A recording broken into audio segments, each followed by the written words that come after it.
What is up, everybody? Happy whatever day it is for you. It is now Wednesday when I'm recording this. Maybe you're listening to this when it comes out on Thursday. Maybe it's Friday. Maybe it's another day of the week.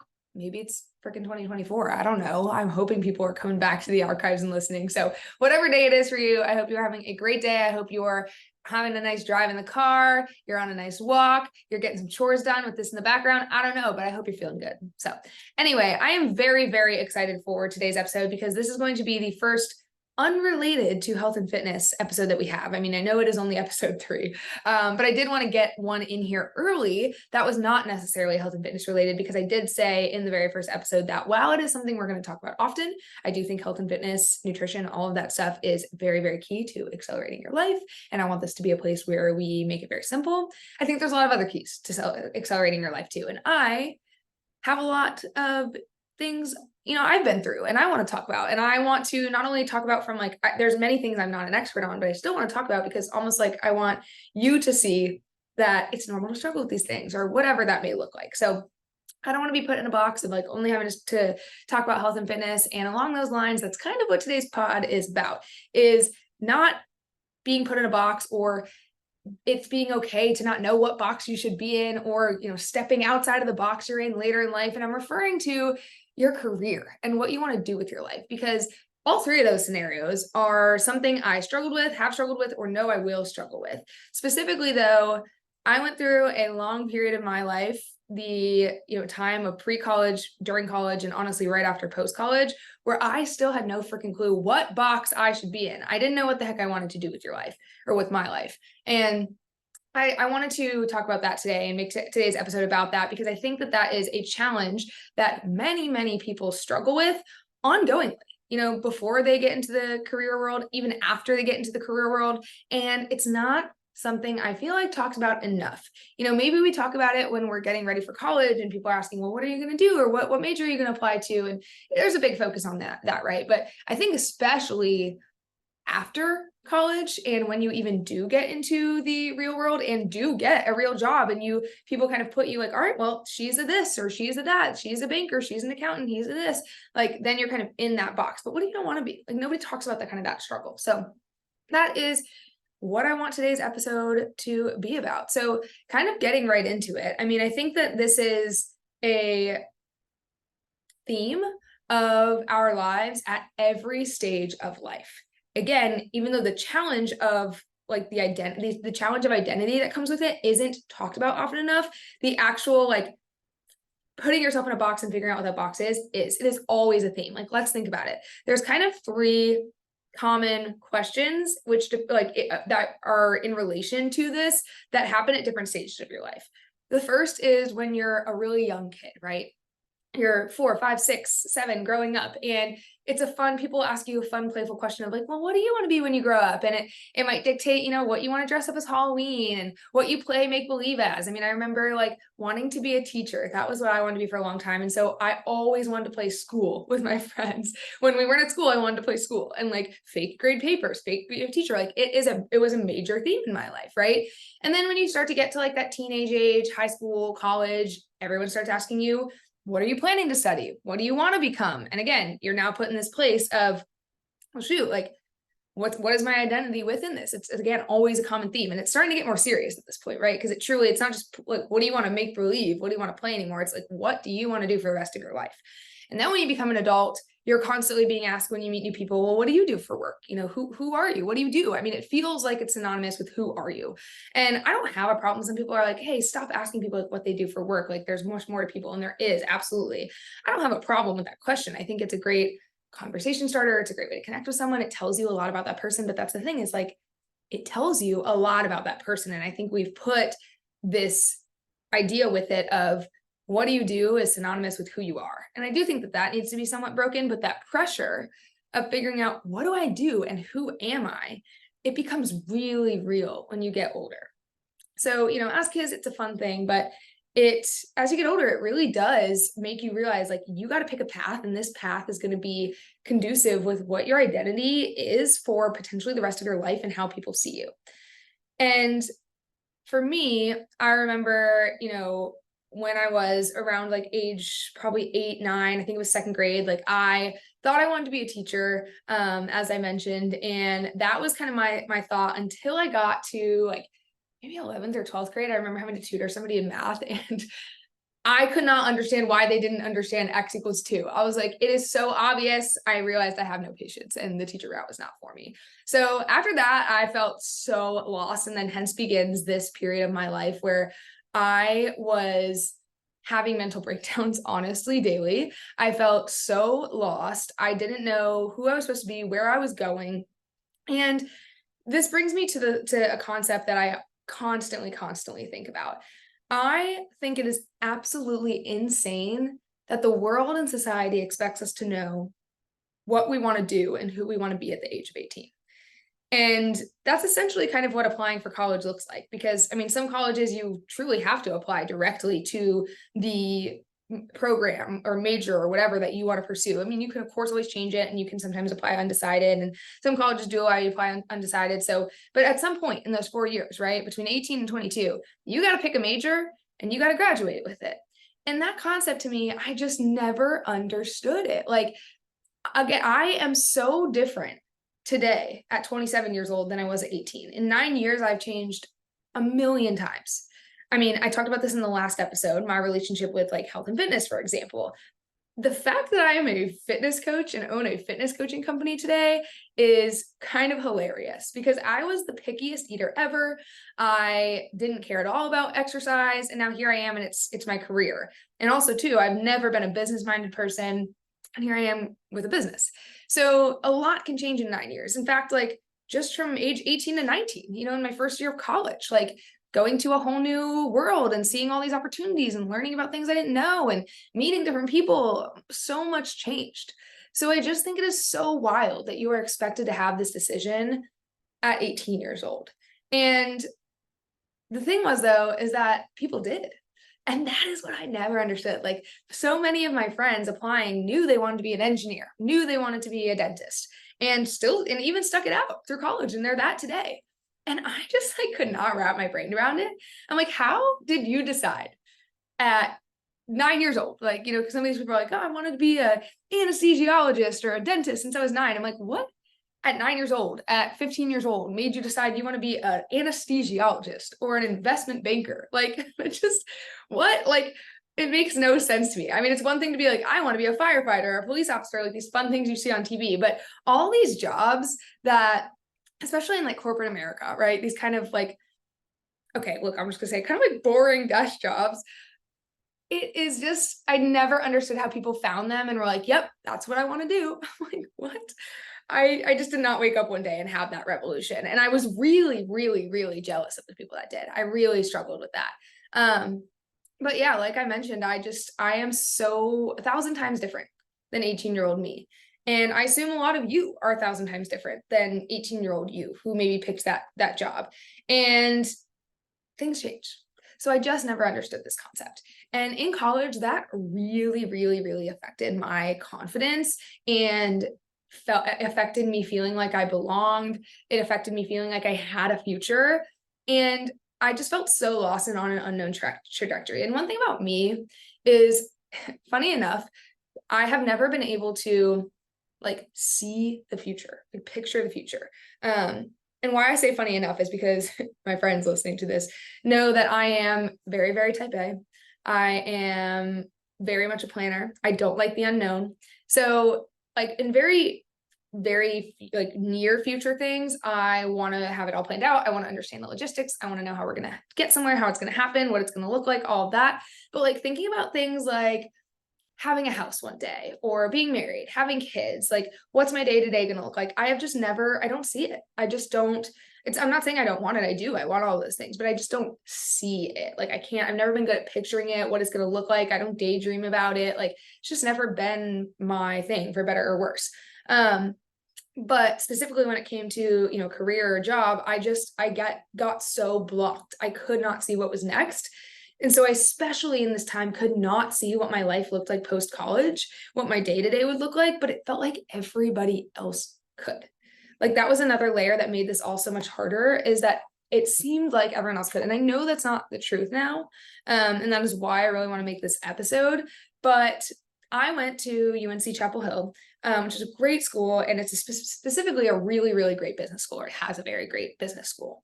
And in the business school there, the way that they kind of had you do career fairs and the way they had it set up is pretty much everybody had their job offer and was locked into their future full-time job with knowing what their salary was going to be. And keep in mind, these are like they're locked into like, honestly, like 6-figure salary jobs before we even start our first day of senior year. They know that when we graduate, this is what they're going to be doing, who they're going to be working for, what it's going to look like, and how much money they're going to be making. And when I started my first day of senior year, I still did not have a major selected. I still had 9 major changes on my transcript. And to emphasize, this is not a dramatic statement. Literally, it was true. I think 90% of my friends were in the business school. So that was what I was surrounded by, and that was what I felt was normal. Now I know that's not necessarily normal, but that was what I felt was normal, and I felt so behind. Here they are, like 6-figure salary happening. They're already locked in, and I'm like, I gotta pick a major. I graduate in 2 semesters, and I don't even know what my major is gonna be. So that was really tough. And I had like I said, I had a lot of mental breakdowns. I think my mom got a phone call from me probably every other day from sophomore to senior year, just in panic of like, what the hell am I going to do with my life? And I'm honestly glad that I didn't lock in too hard something, because as I mentioned, I changed so much within those 4 years. And I think a lot of people do when they go to college, whether it be a new environment, whether it just be they're finding themselves, whether it be the people that's been around. Some people don't, change, and you knew what you loved and you stay passionate about that for your whole life. Again, I was really jealous of those people. That was not the case for me. And the change in myself over 4 years was something that I needed to go through to kind of find my path. And, as I mentioned, I literally didn't even eat vegetables like the day I walked into my freshman year of college, and then fast forward to the end of senior year, and I knew I wanted to go into fitness by the end of senior year. Unfortunately, I did not decide that soon enough to have my major be related to exercise, sports science, or anything like that. So like I mentioned in the beginning, I don't even use my major today for the most part. But by the end of 4 years, I knew I wanted to go into fitness. But great. Okay. I figured out what I loved, but I didn't know what this was going to look like. Again, I wasn't graduating with anything related to that. I had no job lined up. I had no path. I thought I was going to have to go back to school. So I did. I graduated, obviously. Oh, whoa, we're having a national alert. So sorry. So sorry. No edits podcast, I told you. Let's see. What is happening? Anyway, there's some like conspiracy I heard about today. So I'm like, what is this national alert? But it is a test. Anyway, interrupted back to the regular scheduled programming here. So I did end up graduating, of course. I ended up graduating with a degree in broadcast journalism and political science, which the second one was more so for the fact that I just had done a ton of gen eds. Since I didn't know what I wanted to do, I took a bunch of random classes, and they happened to align with pretty much me finishing with a political science degree. I needed like one more class, so I did it. But neither of those were fitting with what I wanted to do. So my first year post-grad, I was waitressing part-time, and I did end up getting a part-time job at Orange Theory as a fitness coach. So great, I had something, but to be very honest, I felt still very much like a failure. I had a degree from a prestigious university. I had 2 degrees from a prestigious university, and I was waitressing, which there's nothing wrong with that. And I know that now. And to be honest, I randomly get this urge that I just wish I could like go waitress like once a week, because I loved it. I really did. But the societal, norms and expectations of what it should look like after you graduate from a university and all these things like didn't really match that. And I very much felt like a failure. I did luckily live with 2 people my first year out of college who also were not in their full-time careers. And that made me feel a little bit better. Granted, they were on their paths. They both wanted to go to med school, and they were doing the things they needed to do to get to med school. So they knew, but it was a little bit nice to like be surrounded by people who were still kind of figuring it out and weren't like jumping right into that post-grad job life. But yeah, I felt like a failure. So I I still just didn't know. I was still trying to figure out my path. I knew I didn't want to waitress forever. I knew I didn't want to, be an Orange Theory coach forever, but what the heck was I going to do? So I'm still at this point, first year out of college, calling my mom all the time, having mental breakdowns, trying to figure it out. And I'm going to sprinkle some nuggets of advice throughout this podcast too. There's specifically 3. And the first one's coming right now. And this one I can't even claim as my own. It's my mom's advice. But I do remember in some of our phone calls, her saying, who knows what you may end up doing something that doesn't even exist yet. And I think she said that in high school. She said that during college. And I remember being like, all the jobs already exist. Like, come on, it's 21st century, everything's out there. No, she was very right. I was very wrong. And what I do now did not exist when I was 8 years old, trying to figure out what I want to do. It didn't even exist when I was in high school. It started to exist when I was post-college, and that's how I found it, is because other people paved the way with it. But being an online fitness coach, that wasn't a thing, before 2015. And even then, it was barely a thing. And podcasting, I mean, I think maybe the first ones kind of started it in like 2013 or something, but it's recently become big. They just weren't things, even social media, being able to grow a brand on social media. We didn't have social media until I was in high school. And then by the time I was in college and, recently post-college, that's when like influencers and branding and things like that started to become a thing. It wasn't a thing when I was trying to figure out my career. So you just never know what is going to come and exist. And that's why I emphasize, if you're trying to figure out what you want to do, or you feel like there's going to be something else that like comes for you, but you don't know what that is yet, it just may not exist yet. And the other thing is I had a lot of unknown and unexpected opportunities come my way that allowed me to get to this position I'm in. And, figuring out what I wanted to do and just getting a college degree in it would never have gotten me to this today. For example, when COVID happened, I lost those jobs waitressing and being an Orange Theory fitness coach. And had I not been forced to sit at home, I don't know what I'd be doing. I really don't. I don't think I would have launched this business. I don't think I would have, I was in a position where I had no opportunity cost, right? Like, I had to be forced to sit at home. I was on unemployment. I was like, I got nothing better to do. Let me just try this online coaching thing. But I've become more of a risk-taking person. But at that time, I was definitely very risk averse.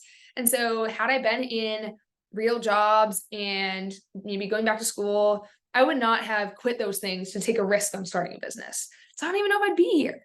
So COVID was a little bit of a blessing in disguise for me, but I say all of that because you just don't know the unknown opportunities that are going to come your way.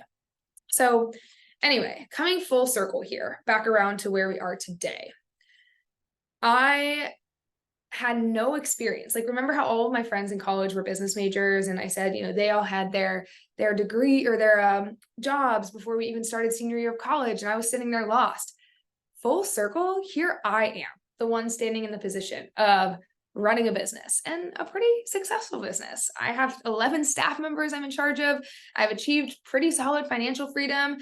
And I had no previous business experience or education. And a lot of the ones I know, as far as I know, they're doing very, very well. But I don't think any of them have their own business. And maybe that wasn't, their goal. But I say all that because just because you take one route doesn't mean that's where you're going to end up. Okay. So my piece of advice number 2 that I'm sprinkling in here is, don't put yourself in a box. If I had put myself in a box of, well, I didn't go the business route, so I can't be a business owner, or I didn't even go the fitness route in college, I can't be a fitness person. I went the journalism route. I went the political science route. I need to be a anchor for CNN. Like, I would not be happy, and I would never have found what truly like I made and was put here for. Right. So just don't put yourself in a box, even if you have already spent a lot of time on that, or you feel like you've taken a path to be someone specific. And anyway, that was kind of the story of like how I got to where I am today, and just not knowing what I wanted to be when I grow up. And again, if you're somebody struggling with it because you're younger or you're in college or whatever, that part was for you. But fast forward, and yes, I am here today where I'm doing pretty well. I bragged on myself a little bit. I won't, do much more.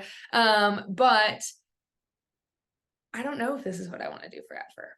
I don't know. I love it. I love it so much. Don't get me wrong. Like, I love it. I love what I do. I'm so passionate about health and fitness. I always will be. But like I said earlier, you don't know what's going to change the world. You don't know what doesn't exist yet that might later. You don't know how different you're going to be, right? Like, passions change. I changed so much from 18 years old to 27 where I am today. Who knows what I'm going to be like and be passionate about when I'm 37, when I'm 50. It could be totally different. Who knows? Who knows what the world will do too? Maybe this will be the most booming industry ever, and maybe it won't be. And so being able to pivot and be flexible, not my biggest strong suit, but we're going to work on it. And that comes to my biggest piece of advice number 3 is, or more so, this is like something I just will at least never forget. It's again, my mom's advice, and something that she said so much growing up when I would kind of talk about this and feel so unsure. And she would always say, I'm 50 and I don't know what I want to be when I grow up. I'm 60 and I don't know what I want to be when I grow up. She said that for as long as I can remember. And she's, Mom, don't kill me. I think you're turning 64 this year. Sorry for blasting your age out there. But she'll still say that to this day. I'm 64 and I don't know what I want to be when I grow up. And she's going to retire here in a few years. And so obviously she's not saying like she's still trying to necessarily figure it out. But her point that I understood once I was older was, you have different passions in life. They're always going to change. And it's okay to not know. It's okay to change them, or it's okay to maybe not change them and find those passions elsewhere outside of a career. And I just always found comfort in her saying that. And I know that she even wishes there's some other routes she kind of wished she went. And she's built a great life and is, I think, super happy with the career that she has. But if she went back, would she maybe do it again differently? I think she's told me she wanted to be a PA. So maybe she would. But I think that the point there that really just sticks with me is it can change and it's okay. Don't keep yourself in a box, right? I think that kind of goes along with, I said, don't put yourself in a box for advice number 2, but also don't keep yourself in a box. It's okay to let it change, and it's okay to have other passions outside of what your career is. So that's kind of my take for today's episode. And I think that like I said at the beginning, this one is really for anyone. If you're the person who's young and trying to figure it out, if you're the person who is older and still doesn't have it figured out, or if you're young or old and you do have it figured out, but it might change over time and you're a little bit nervous about that, what that looks like. It's okay to be, but it's okay for that to change. We spend a lot of time on what we do. We spend anywhere from 40 to 60 to, I don't know, maybe you're spending 80 to 100 hours a week doing this job. But 2 things, it doesn't have to be your identity, and it doesn't have to be static. And what I mean by it doesn't have to be static is just because you do it for a year, just because you study it in college, just because you do it for 10 years, just because you even get tenured in this thing, doesn't mean it can't be something else down the road. Things will change. It may not even exist yet. Let yourself be open, explore passions. And even if you don't love it, whatever it is, it doesn't have to define who you are. So hope that this was helpful. Hope you had some takeaways. Just happy to be here chatting with you guys. And I hope you have a great rest of your day. I'll see you in the next episode.